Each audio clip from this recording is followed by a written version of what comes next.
Albert Einstein once said, everybody's a genius, but if you judge a fish by its ability to climb a tree, it will live its whole life believing that it is stupid. Ladies and gentlemen of the jury, today on trial we have modern day schooling. Glad you could come. Not only does he make fish climb trees, but also makes them climb down and do a 10-mile run. Tell me, school, are you proud of the things you've done? Turning millions of people into robots, do you find that fun? Do you realize how many kids relate to that fish swimming upstream in class, never finding their gifts, thinking they are stupid, believing they are useless? Well, the time has come, no more excuses. I call school to the stand and accuse him of killing creativity, individuality, and being intellectually abusive. He's an ancient institution that has outlived his usage. So, Your Honor, this concludes my opening statement, and if I may present the evidence of my case, I will prove it. Proceed. Exhibit A. Here's a modern day phone. Recognize it? Here's a phone from 150 years ago. Big difference, right? Stay with me. Here's a car from today, and here's a car from 150 years ago.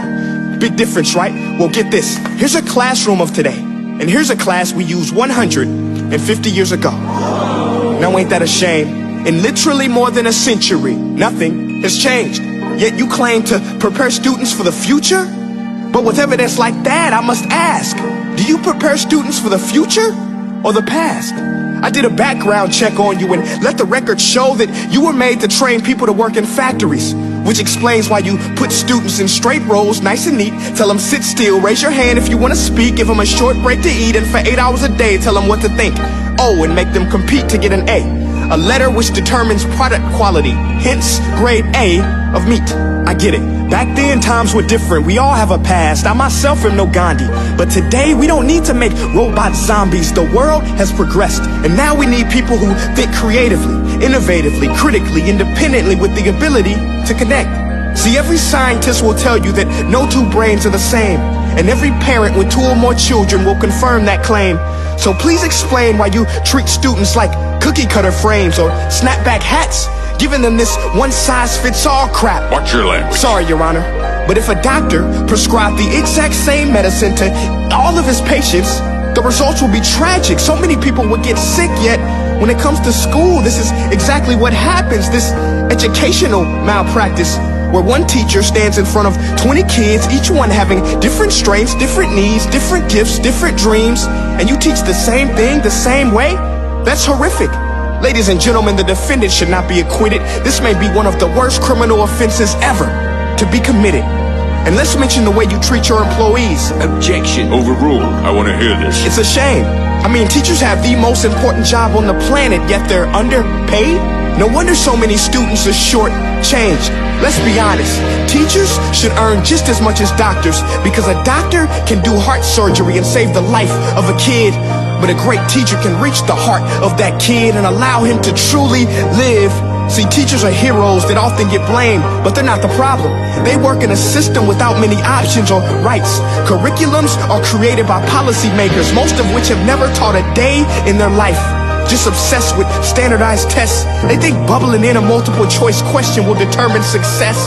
That's outlandish. In fact, these tests are too cruel to be used and should be abandoned, but don't take my word for it.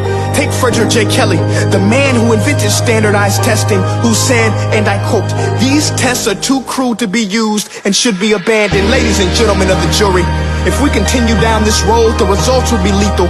I don't have much faith in school, but I do have faith in people. And if we can customize healthcare, cars, and Facebook pages, then it is our duty to do the same for education, to upgrade it, change it, do away with school spirit, because that's useless unless we're working to bring the spirit out of each and every student, give every gift an equal chance. I know this sounds like a dream, but countries like Finland are doing impressive things. They have shorter school days, teachers make a decent wage, homework is non-existent, and they focus on collaboration instead of competition. But here's the kicker, boys and girls. Their educational system outperforms every other country in the world.